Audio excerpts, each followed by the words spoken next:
Shri Swami Samarth निशाराज voice या चॅनलमध्ये तुम्हा सर्वांचं स्वागत आहे। सर्वप्रथम सर्वांना श्री स्वामी समर्थ।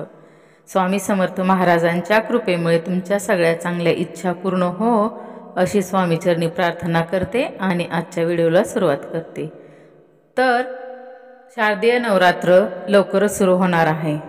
तर नवरात्रीच्या दिवसात देवीची पूजा करणे विशेष फलदायी असते। या काळात पूजेचे फायदे लवकर मिळतात। याचे कारण म्हणजे माता दुर्गा नवरात्रीच्या काळात पृथ्वीवर निवास करते आणि आपल्या भक्तांच्या इच्छा ऐकते। माता दुर्गेचा आशीर्वाद मिळवण्यासाठी नवरात्रीच्या अत्यंत पवित्र मानली जाते।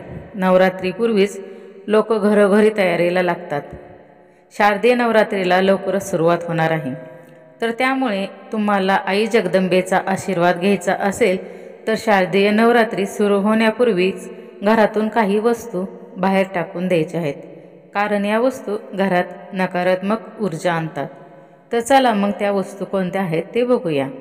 सर्वप्रथम देवघरातील तुटलेली मूर्ती असेल तर तुम्ही त्या भंगलेल्या मूर्त्या पवित्र नदीमध्ये विसर्जित कराव्या, कारण भंगलेल्या मूर्ती शुभ मानले जात नाही। आणि दुसरे म्हणजे फाटलेली धार्मिक पुस्तके।